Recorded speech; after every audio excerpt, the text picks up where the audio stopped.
Take a good hard look at this painting for as long as you need, and list all the things that may have been used as visual learning aids, instructions or processes. I recommend you pause the video until you're ready to continue. Okay, let's see what I can see. Each hunter would have made his own bow, and each bow would have been as unique as the person who used and made it. The first hunter is clearly showing or teaching others how to calculate the draw length and wingspan of a bow.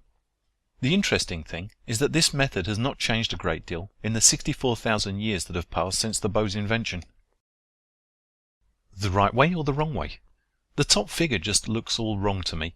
He's standing on one leg, so his weight is too far back, so his balance is terrible. He's standing up. That offers very little or no cover, so the animal can see you. And added to that, he only has one arrow. The next looks much better. He's relaxed. He's forward leaning. And his painting is sitting, so his natural cover must be better. And added to this, he's got loads of arrows, both right and left. Here's a best practice rookie tip. It's a nice example and a very clear message. Shoot the animal, but if you only wound it, you have to chase it. Take lots of arrows when you do chase it, and keep shooting as you run.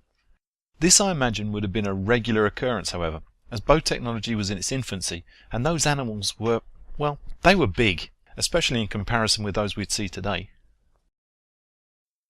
This one has got to be all about bow design.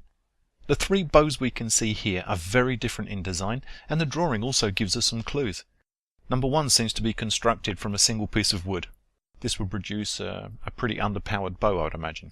Number two resembles a primitive bundle bow with a heavy center layer. A bundle bow uses many pieces of wood tightly tied together, and that increases range and power.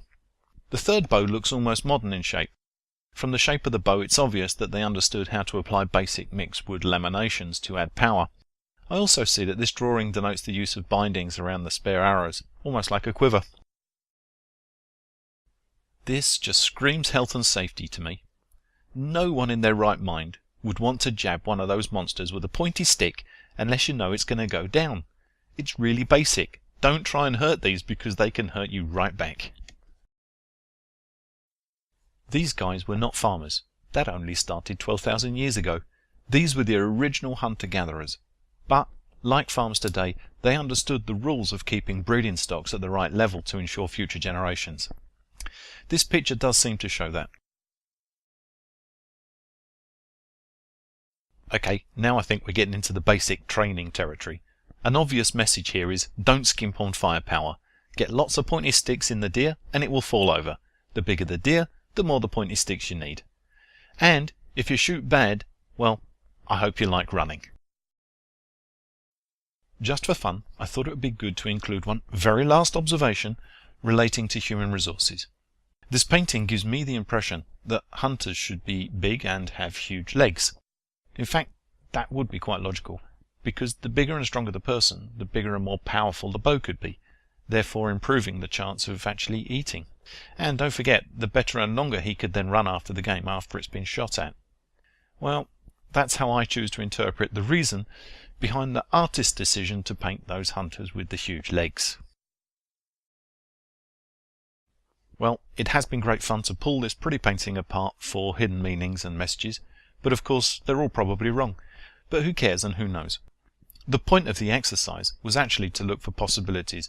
No one said anything about them having to be right.